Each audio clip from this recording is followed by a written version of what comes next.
Hi, this is Roger. Thanks for dropping by. This Phalaenopsis is just opening, and this one I really like. Yeah, I just the way that purple just blends the edges, and I think from memory, last summertime, yeah, about a year ago, when I got it and it was in bloom. As the blooms age, which obviously takes a long time with Phalaenopsis blooms because they last for ages, that purple gets deeper. So there's more of it, I believe. And I could be totally wrong and it may fade. Oh, we shall see. But I've got an incredibly busy day today. I was out all day yesterday and virtually everything in here has to be watered with very few exceptions. There might be a few plants recently put into pure moss that may still be wet from the time they were potted up. Well, obviously I won't absolutely drown them. And, there are plants that are in a form of resting. They've just got over blooming or something and they're thinking about putting up some new growths. But at the moment, they're not doing much. So they won't be using as much water or nutrients. And as I get to those, I'll make a decision. Are they starting to get dry? Do they need some water? If not, they can wait till next time. It won't hurt them. The main point of this, because I want to keep this one short, I've still got my umbilical cord. My batteries haven't arrived yet, but they are scheduled to arrive today. So I'll be mobile again. So filming on a massive watering day like today is probably just not on, because this will be in the way. I need my space all around here to deal with my watering, so filming will just be a pain to do today. So I thought I'd get this little one out of the way. Now this Miltoniopsis will probably go over soon. They've been out an awful long time, and it's actually her Alexander. But it's got a nickname. It's called Donald. Just don't ask. If you know about it, fine. Otherwise, Donald's got a friend. I was out yesterday at the Rithlington School Project Orchid Open Day, and was a thoroughly enjoyable day out. The guy who's sort of in charge of the project, Simon, is an absolute hoot, and boy does that guy know his stuff. But he's sort of in charge of all the students and everything, and he was showing everybody round in his bright red shirt with yellow and black fishes on it. Yeah, you had to see it to believe it. If he stood still long enough, I think the bees pollinated him.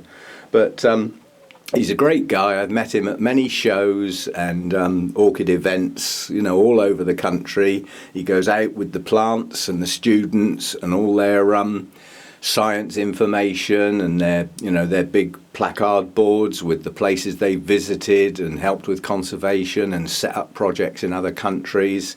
It really is a big project. It's not just a classroom event with some orchids. It's a whole, like a life, really. The students are involved in so much. They're involved in media projects, getting their writings together. There's photography involved, recording the blooms and the stages of growth. There's the laboratory stuff where you've got science, you've got chemistry.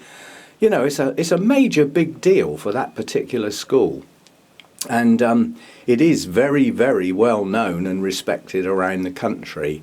And some of their specimen plants are beyond belief. And when they're in full flood, in full bloom, and they come out to the shows, quite honestly, they knock spots off of everybody else. They really do. You've got all the Orchid Society displays, and you've got somebody brings their best Coleogene cristata that's a mass of blooms and puts it in the display, proud as punch, and then they walk round to Rithlington and theirs is 4 times as big and in full bloom. A very enjoyable day. But Donald has got a friend. I came home with a new orchid. Let's get him out. He, she or it. I don't know whether this one will get a nickname or not. Let's put it up in my space up here. Now this was on Burnham's stall and it caught my eye. I mean, I'm a bit of a sucker for Miltoniopsis, and a lot of it is because they're not as easy as some of the other orchids, so I have to take extra care with them. But this one really caught my eye. And the other bit that caught my eye was the price tag. because these were not expensive plants. They only had we had 5 or 6 of them at the start when I got there, and by the end of the day they only had a couple left. But I chose the one I liked. It's still got a bud to open, so these blooms haven't long been open, so I'll get the full, you know, benefit of the blooms. But why I chose this plant is it's got a new growth coming up that side and another one coming up that side.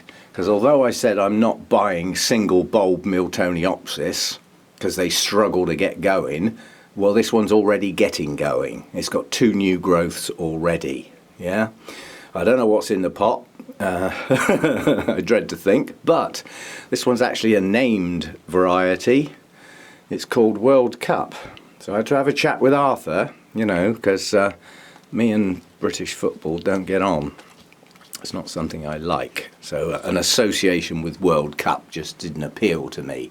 But of course, there's a Rugby World Cup. There's probably a Tennis World Cup. There's all sorts of World Cups. So it's not a Football World Cup. It's one of the others. But whatever World Cup it is, it's a nice bloom. It's well balanced, yeah, with the petals and sepals. It's got a lovely splash pattern, and the coloration on it is just absolutely gorgeous. So I fell for it. And although it's not the best plant in the world, hopefully it will be one day, and I can look after it and just keep it going. All I got to do really is keep it going for the next 3 months and get it through the heat, and then it'll be back in its comfort zone, or more in its comfort zone, shall we say. Yep, so just a short video, 1 new plant, well pleased, and this is now, although it came from Burnham's, this is now my memory of that day out. So this is a little bit special. It's not just like getting something off eBay or getting something at a show in amongst thousands of other plants, you know. This one was chosen on a very nice day out. So that's my memory of that day out now. And hopefully the blooms last a nice long time. And, you know, if somebody's got a nickname for it, well, let me know. But I'm just going to call it what it is, World Cup. Brackets, not football, brackets. Anyway, as I say, I don't know whether I shall film much else today. I really do need to crack on. It's already getting late in the day for me. I had other things to do before I could start. So I shall get moving, and if anything special pops up as I'm going round, then obviously I'll just take a break from watering and set the camera up again. But until I get my batteries and get mobile, this is a bit fiddly. So I'll leave it at that for now, and yeah, nice bloom. Very nice. Still haven't found a yellow one. I asked Sarah at Burnham's about yellow Miltoniopsis and why we don't get them. And she said, quite honestly, I think most of the European, you know, the big mass-producing type growers, they're aware that the yellow ones are even more fussy than the others, allegedly. I don't know that for a fact. And so they steer clear of them, which is why we don't tend to get them in Europe. I know they're easily available in the States, you know, in amongst Miltoniopsis. The yellow ones are around. But so far I've yet to see one at any of the places I've visited in the UK, including the visitors from Europe and other places. I've still yet to see a yellow one. Maybe one day, maybe somebody will just take the bull by the horns and think, well, if I'm the only one that produces the yellow ones, I'm going to get all the sales. Yeah, well, come on then, get on with it. Right, see you again next time. Thanks for dropping by.